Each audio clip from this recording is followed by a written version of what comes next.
La carta, la carta o libro de Romanos. La carta o libro de Romanos. Pablo él arma un caso como un abogado. Está armando un caso, argumenta un asunto contra la cosmovisión que nació de el pacto que se hizo entre los israelitas y Dios, o que Dios hizo con los israelitas para establecer un modelo a seguir, así, vamos a decirlo así, un modelo a seguir para obtener salvación, para obtener justificación, perdón de pecados. Y aunque Dios sabía que todo eso iba a salir mal, sin embargo la oferta fue, es y sigue siendo, de hecho sigue siendo una oferta real, es una oferta que está vigente hoy en día, para que todo aquel que quiera intentarlo, para que se dé un quemón, como dicen por ahí. Entonces, pero Pablo, habiendo conocido la primera parte, que es el pacto o el trato o el asunto de seguir la ley para intentar justificarse cada persona a sí mismo, o los israelitas, los judíos que recibieron la ley de Moisés o la ley de Dios que fue recibida a través de Moisés en el monte Sinaí, él conociendo esa parte y conociendo el Evangelio, es que inicia este caso y es un argumento. Realmente Pablo en el libro de Romanos tiene el comportamiento claro de un abogado. Es, Él en esa carta es una carta magnífica, conocida o llamada por muchos, incluso la Carta Magna. Es una carta que se destaca por tener doctrina muy pesada, al nivel de un doctor en la ley, de un tipo de doctorado en leyes incluso. No estoy hablando de leyes de este mundo necesariamente, o sea, pero lo que sí me quiero referir con ser doctor en asuntos legales, este, como habría aquí en nuestro mundo doctores en leyes, o hay doctores en ley, dependiendo de cada país, me imagino tiene sus propios, varían las leyes entre países, pero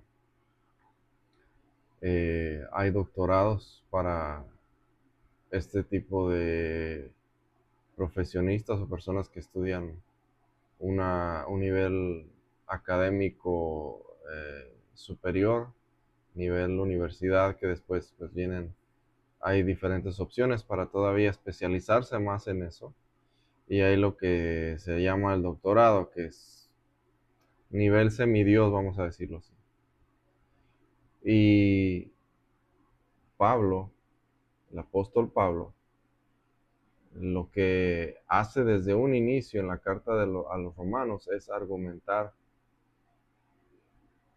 contra lo fallido que es el plan A de recibir justificación por medio de la ley. Y él desde un inicio comienza a hablar en contra, no de la ley, porque no es que habla Pablo contra la ley, eso tiene que quedar muy claro. No es que Pablo hable contra la ley, sino que habla contra el pensamiento de que ese trato, ese pacto iba a funcionar. Y su argumento es decir, Dios lo creó, Dios hizo el pacto, Dios lo estableció con los israelitas, pero a través de toda la escritura, Dios fue, de toda la Biblia, en el Antiguo Testamento y también en el Nuevo Testamento, pero hablando más con los judíos, desde un principio, él habla, por ejemplo, de David desde un principio, y entonces empieza a traer cosas del Antiguo Testamento a la mente de los judíos, de aquellos judíos que no reconocen a Jesús como el Mesías, que no creen incluso que el pacto o el Evangelio en Cristo tuviera eh, realmente algo que ofrecer para santificar o para justificar a las personas, porque eh, como Pablo mismo lo dice en Romanos 6, ya no estamos bajo la ley, sino bajo la gracia. Y eso es muy mal interpretado ese versículo, de muchas maneras, pero como Pablo toma la postura realmente de un abogado en todos los primeros 8 capítulos de Romanos, en todos los 8 capítulos de Romanos, Pablo toma esa postura de un abogado defensor. Él hace desde inicio empieza a argumentar contra la idea de que la ley sí puede santificar o sí puede justificar a una persona. Y Pablo no empieza, como dije, no habla contra la ley, porque como él mismo reconoce, la ley es santa, fue dada por Dios, refleja el carácter de Dios. Pero el detalle es que la ley no puede quitar el problema que tienen los seres humanos. Y también empieza a marcar varios puntos por qué era necesario un mejor pacto y que Dios entrega este pacto para empujar, como dice en el libro a los Gálatas, empujar a todos aquellos, ya sea del pasado, ya sea que sean de la nación judía o no judía, empieza a empujarlos a darse cuenta, la ley, ese es su trabajo, guiar a las personas a Cristo. Y de eso se trata su argumento, ¿no? Y parte de su argumento es eso. La ley tenía un propósito, tuvo un propósito, pero la ley no, en cuanto al aspecto de santificar y de justificar a una persona, nunca iba a poder lograrlo porque está el problema de la carne. La carne es débil, lo dice Jesucristo mismo. El espíritu está dispuesto, pero la carne es débil. Se lo dice a los discípulos y se lo hubiera dicho a cualquier otro, no solo a los discípulos, a los apóstoles, discípulos que lo seguían cuando él todavía estaba aquí en este mundo. Entonces, ok, ahí está la ley, nos dice lo que es bueno, nos dice, nos marca límites, pero la realidad que establece Pablo es, no puede hacer nada la ley para quitarnos, para liberarnos del poder del pecado y para ayudarnos a vivir una vida que sea íntegra, una vida donde la persona es reconocida como alguien que pudiéramos decir a los ojos de un ser humano es prácticamente, a los ojos de los humanos sería una vida perfecta. Delante de Dios sabemos que hay algunos detalles a veces que se escapan, pero lo que sí Pablo establece es que el Evangelio estaba ya, el Evangelio de Dios lo menciona en el capítulo 1, estaba ya siendo preanunciado desde tiempos antiguos, si lo queremos decir así. Estaba siendo preanunciado, predicho, preanticipado de muchas maneras, empujando a que viniera un mejor pacto. Y no es que Dios se equivocara en el pacto, es que su intención, la intención de Dios en el primer pacto, era demostrarle a los israelitas y al resto de aquellos que quieran intentar justificarse por trabajar y por hacer buenas obras, demostrarles que lo que la ley exige es perfección. Uno no cumple, uno no falla y ¡pum! Llega el golpe. Así es la ley. No hay misericordia, no hay gracia, no hay nada. Fallas, bang, ahí está. Fallaste otra vez, boom, ahí está. Ley, ley, ley. Y los que son abogados en este mundo, abogados, hablo ya de leyes humanas, deben entender claramente que cuando se trata de leyes, si no tuviéramos jueces injustos o sistemas judiciales malos en todo el mundo, no solo en México, debe entenderse que la ley es para boom, o sea, Alguien roba, esto dice la ley que es el castigo, y listo, ahí está, ley. Y ese es el sistema de la ley, y la ley de Dios es lo mismo. Fallas y paz, ahí está, listo, se acabó. Y vuelves a fallar y lo mismo. El detalle es, muchos pueden llegar a pensar que, bueno, me levanto, continúo y si vivo perfectamente de aquí a que termino mi vida y termino viviendo de una manera justa el resto de todos mis días, como que eso ya justifica o redime a la persona de todo lo que hizo en el pasado, y la realidad es que no. La realidad es que el primer pecado que hayamos cometido en nuestras vidas nos tiene condenados. Nos tiene condenados sin Dios, sin Dios, sin esperanza, sin nada, y por eso Dios mismo pone la ley, pone los 10 mandamientos, pone los 613 mandamientos en realidad, como ese pacto, que algunos de esos 613 son nada más para mujeres, otros para hombres, y aplican a algunos para ciertas circunstancias, a unos, a otros, etcétera, etcétera. Pero es un montón de leyes, no son solo los 10 mandamientos. Los 10 mandamientos resumen lo que es la ley en dos, y básicamente dos partes: Dios y el hombre. Dios, el hombre con sus relaciones, con las relaciones con sus semejantes. Entonces, así que da Dios la ley. En una manera la utiliza como una forma de pacto donde hace que los judíos, los israelitas, se vean identificados con ese Dios eterno, todopoderoso, y ellos quieran someterse y seguirlo, pero al mismo tiempo la ley los está llevando a darse cuenta a todos aquellos que están intentando de ver, como Pablo relata en el capítulo 7, de que no es posible, de que no es posible en las fuerzas de una persona que no ha nacido de nuevo en Cristo, no es posible cumplirlos. Y eso no es tampoco algo que nos tenga que empujar a decir, bueno, ahora que ya eres nacido de nuevo en Cristo, ahora sí ya debes seguir los 10 mandamientos, porque incluso eh, realmente el pacto nuevo cambia todo. Y no es decir, pues ahora como ya no hay mandamientos de no robarás, no matarás, ahora soy libre de cualquier cosa. No, eso no es, son malas interpretaciones. Si se va por ese lado, pues ya perdió el caso también.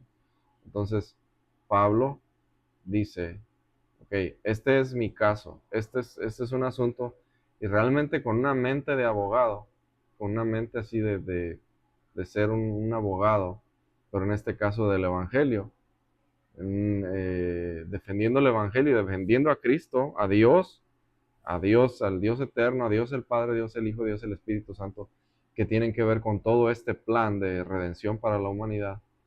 Hace un argumento desde 1 hasta 8 para decir, la ley es santa, la ley es correcta, pero la ley no puede hacer a una persona justa. No la puede justificar, no la puede cambiar. Seguirá batallando una persona que no ha nacido de nuevo, que está sin Cristo, pero está con ese reglamento tratando de cumplirlo. Tal vez le ayude un poco a contenerse en algunas cosas, pero finalmente no está cambiando lo más importante y en su vida, pero aparte, hablando de lo más importante en su vida, pero lo más importante de todo, encima de lo que estoy diciendo sobre eso, lo más importante es que delante de Dios no logra nada, no se justifica, no le cambia nada. Seguirá siendo visto por Dios esa persona, seguirá siendo vista esa persona como alguien sin nada que ofrecerle a Dios. No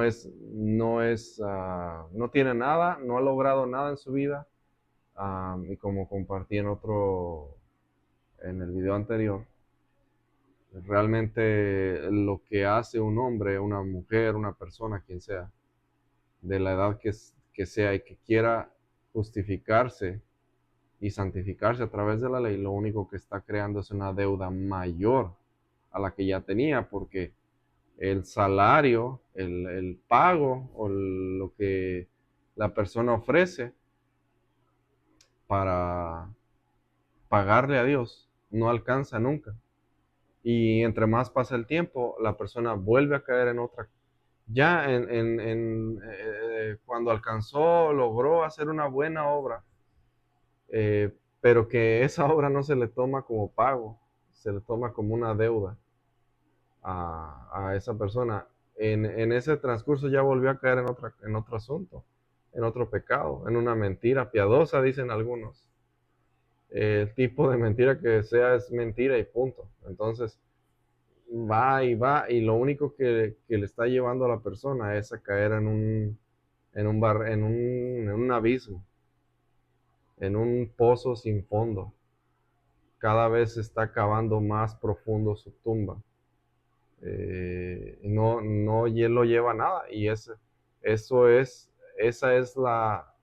el centro, el corazón de Romanos, del libro de Romanos.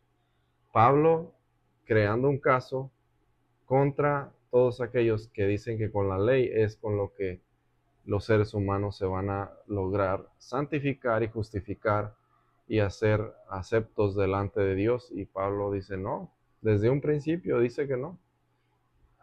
Ese pacto fue con un propósito, y todavía lo profundiza más en el libro a los Gálatas, la carta a los Gálatas, pero aquí da varios aspectos en esta carta defendiendo a Dios, a su evangelio, al Espíritu Santo, a Jesucristo, que fue el objeto, o vamos a decirlo así, el instrumento que Dios utilizó para proveer salvación a toda la humanidad a través de su sacrificio. Y que el sacrificio de Cristo, derramando sangre por nosotros, es lo único que puede realmente quitar los pecados de la humanidad, de cada ser humano. Claro, a través de confiar en Él, de poner su confianza de verdad en Él, de que su sangre, su sacrificio, es lo único y sería lo único que lo podría poner en la presencia de Dios, quitando cualquier otro vestigio, cualquier cosita que por ahí la persona puede creer que es lo que le está dando la salvación o el perdón. No, será tomado como una deuda. Si está mezclando obra y gracia para intentar llegar primero a la salvación es una cosa. Y luego ya si lograra entender el Evangelio, creerlo, y si empieza a mezclar gracia y obras en su vida, va a crear un desastre también. Ya sería salva la persona, sería creyente, pero va a crear un desastre en su vida mezclando esas dos cosas. Pablo establece en varias de sus cartas este asunto, y en Romanos también habla de eso. O sea, en Gálatas profundiza mucho más ya eso de la mezcla de ley y gracia, pero en Romanos también habla de eso, y el corazón, el centro de su argumento es: el Evangelio es superior a la ley. Ese es el corazón. Y claro, el Evangelio es Cristo. Si quitas a Cristo del Evangelio, si quitamos a Cristo del Evangelio, no queda nada absolutamente. No queda nada. Entonces, decir Evangelio es decir Cristo en toda la extensión de la palabra. Son buenas noticias, y esas buenas noticias son a través de Cristo, por lo que Él hizo por nosotros. Entonces, Pablo dice desde un principio: el Evangelio era necesario, y el Evangelio es superior a lo que nos ofrecía la ley. A lo que nos ofrecía la ley, a lo que pudo lograr la ley, y de ahí se desarrolla todo su caso. Tanto para personas que nunca han escuchado de la ley, nunca han escuchado de la Biblia, como para personas que saben unas 2 o 3 cosas, para aquellos que son morales, y para los judíos, que los incluye hasta ahí en el capítulo 3, ya dándole más duro a ellos. Luego en el capítulo 4 se dedica a hablarle más a la mente judía. En el capítulo 5 también, en el capítulo 6, en el capítulo 7 y capítulo 8, su enfoque está dedicado a atacar, y no en un sentido negativo, sino a enfrentar, a confrontar la mente judía y decirles: el Evangelio era necesario, Cristo era necesario un nuevo pacto, un mejor pacto, basado en mejores promesas, basado en una mejor ciudad, basado en un mejor mediador, basado en un mejor, como dice el libro de Hebreos también, mejor, superior, eh, pareciera en un modo una extensión de Romanos, hablando de Cristo, ya más personalmente, Cristo mejora la ley, Cristo mejora a Moisés, Cristo mejora a los ángeles, Cristo superior a esto, todo. En Romanos también, de 1 a 8 es el Evangelio era necesario, Cristo era necesario, la ley fue dada, es dada para que la gente vea su necesidad de Cristo. Básicamente es para eso la ley, como lo dice en Gálatas. La ley fue nuestro cuidador, nuestro ayo para llevarnos a Cristo. Y una vez en Cristo es otro boleto, es otro pacto, es otro asunto. La vida en Cristo está basada en otros principios, está basada en la ley del Espíritu, de verdad y de vida. Y la ley está basada en el hacer, en un esfuerzo humano por tratar de encontrar cómo agradar a Dios. Primero, siempre con la duda, aparte siempre con la duda de si realmente lo logró o no lo logró la persona. Y ahí va, y ahí va, y ahí va, luchando con todo eso. Así que ahí es donde nosotros nos tenemos que preguntar si Pablo logra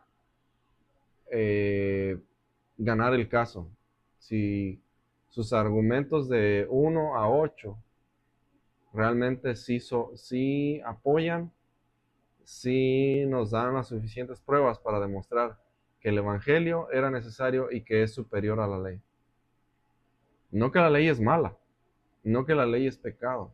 La ley es un reglamento nada más que no tiene nada de malo. Y refleja el carácter de Dios. Los mandamientos reflejan el carácter de Dios. Pero son eso, letra nada más, letras escritas, reglamentos. Y Pablo dice, necesitábamos algo superior a eso. Y Cristo es eso, superior al Evangelio.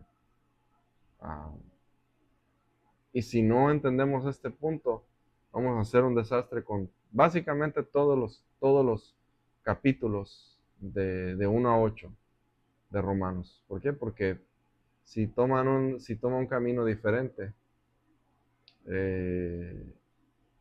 no le van a salir las matemáticas, voy a decirlo así.